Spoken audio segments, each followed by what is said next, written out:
समस्त को नमस्कार। तो आज आम बनैबा देसी स्टाइल रे माटी हांडी मांस यहाँ भी चूल्ही रे। तो आम चिकेन रेडी अच्छी माइग्रेन होगी प्याज कटा हो जाइए लंका कटा हो जाइए अदा रसुण छेचा आलू गोटे गोटा रसुण पड़ो सब मसला सब रेडी अच्छी। हांडी को बसईदेवा निआँ देखो केते सुंदर भाव निआँ जलुची गरम हो गला किसी तेल देवा से तेल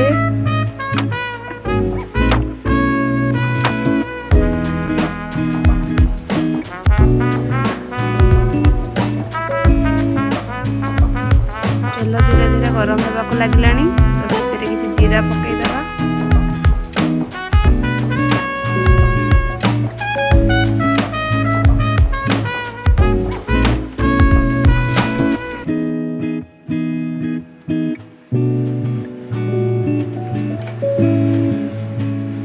तापर लंका अदा रसुण बटा आउ पियाज को पकईदेवा।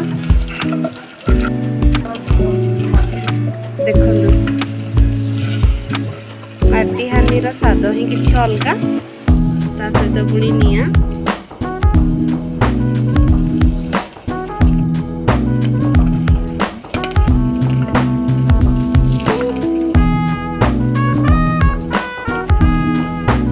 पियाज टी अल्प भाजी आसला तो मुझे आप गोटे नुआ वे बतईबी पियाज टी भाजी हो जाए मसला न पकईकि आम डायरेक्ट से चिकेन को पकईदे तो चिकेन टी बहुत बढ़िया भाव में भाजी होपर मसला पकड़ा ये थे घरे रोषे कर मत बतईबे कहते केमती लगुच जो टिके भाजी हो गला जो चिकेन रे अदा रसुण पेस्ट गोली रखी थे पकईदेवा ए अदा रसुण पेस्ट आउ धनिया पत्र पेस्ट मिस जाइए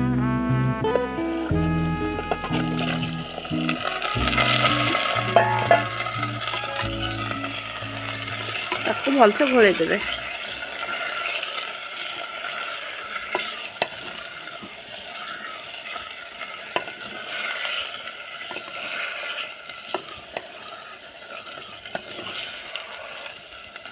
तापर जाइए आम मसला पकेबा कारण पियाज पर चिकेन टाक पकेले से भलसे भाजी हो तार टेस्ट गोटे अलग प्रकार आसो बहुत भल लगी से टेस्टा कि ट्राए करेंगे घरे।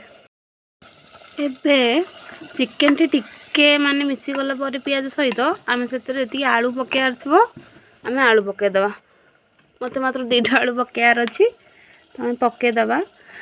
गोटे ट्रिक है जे एबे आपण आलूटी पकईदेवे ना जितेबले आलूटी सीझी आसो आप जानवे चिकेन भी से ठीक सीझी जाइए आलू पकईदेले आम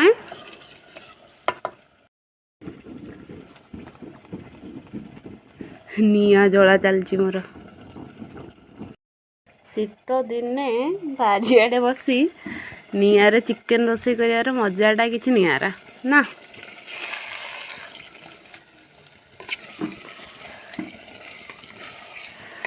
एबे मसला माने जो पियाज अदा ये सबूर पेस्ट चिकेन भलसे मिक्स हो गलानी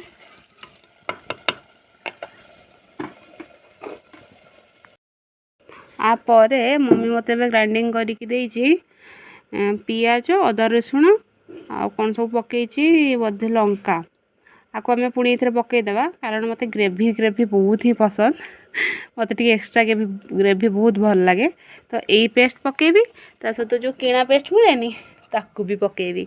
आपण को भी ग्रेवी भल लगे ना मत कमेंट कर जणेबे आपन ग्रेवी भल लगे ना नाई।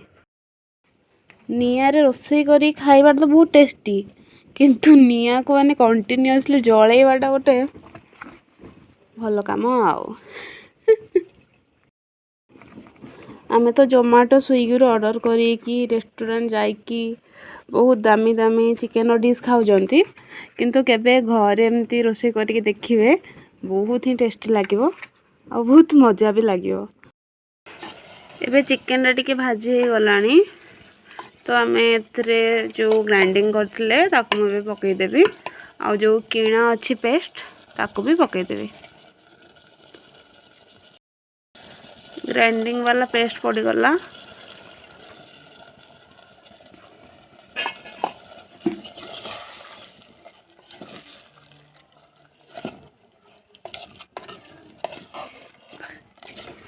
ताको भलसे गोले नबा।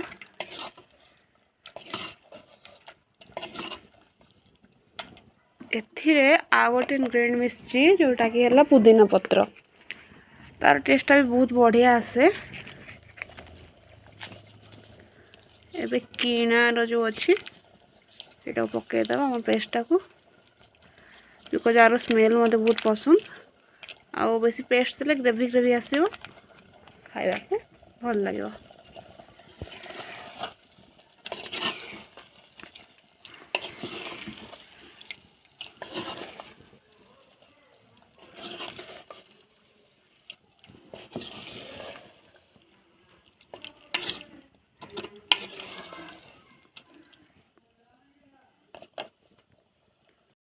हलदी मम्मी से पकई आगे गोले रखी, बाकी चिकेन टा टिके स्मेल आसे ना, तो टिके एक्स्ट्रा पुणी हलदी ऐड करदबा।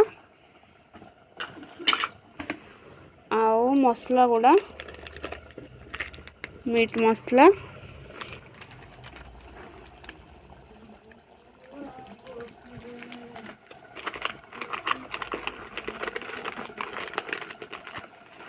लंका गुंड,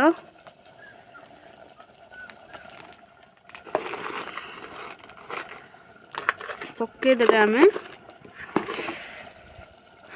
बाहर मसला को गोले दबा। निया पाखे बसिकी जमा शीत भी लगुनि, बारियाड़े बसिकी भी।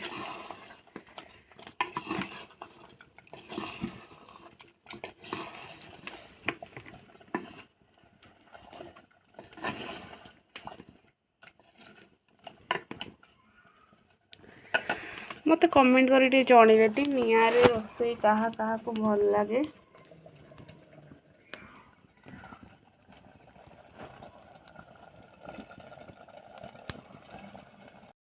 देन टेस्ट एंड क्वांटिटी हिसाब से आम लुण पकईदबा। लुण पकईदे कौन हुए ना सीझी जाए चिकेन टा शीघ्र। मत लगुच आउे लुण दरकार हम।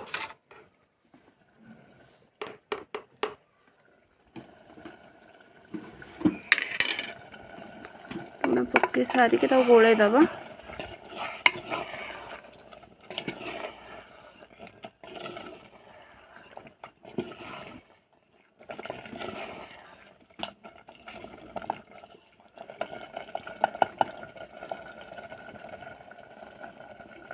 कलर देखुं मु जानी आपण मान को फील हुए नहीं, बाकी मत तो फील हुए चिकेन टा बेले बेले टिके स्मेल हुए। तो से जो बाजार में मिले गोटा मसला गुड़ा आणिकी मुझे ग्राइंडिंग माने कुटिक रखी फाइनली पकईबी। पकईले कौन हुए ना स्मेलटा जमा आसेनी, तापरे बढ़िया बास्ना गोटे आसे।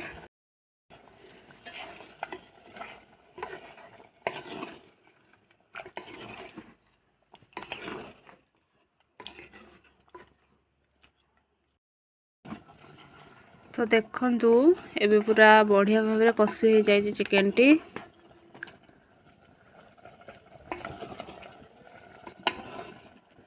माटी हांडीटा ना तो बेसी टे कषिबा को डर लगुच, काले फाटी फुटी जीव। फाटी गले तापर सब ढो ढो हो जीव ना, तो से बेसी कषुनी। बाकी चिकेन टा बहुत बढ़िया भाव में हो जाए, माने कषाटा बढ़िया भाव में हो जाए। आपको एबे पानी देकी घोड़े दबा टिके टाइम पानी दबा। बट ता पूर्व गोटे गोटा रसुण दबा, बढ़िया लगे ना गोटा रसुण देले।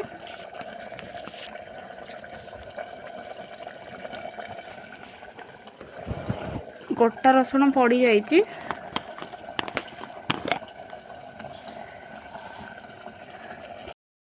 गोटा रसुण पड़ी जाइए। एबे पानी जीव से पानी गला परे बढ़िया से सीझी जीव। माटी हांडी मांसर जो बास्नाटा आउटी मिलनी ना कौन। वाह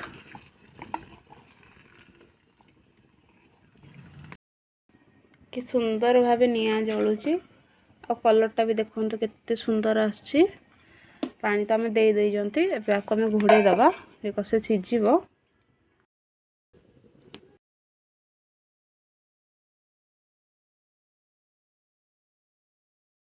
तो फाइनाली माटी हांडी रोसे सरी गला।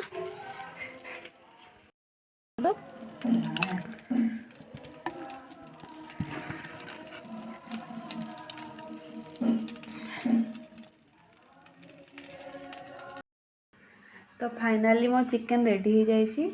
आशा करे आपन को मो वीडियोटी भल लागिवो। भल लागले निश्चय लाइक कमेंट एंड सब्सक्राइब करेंगे। Thank you.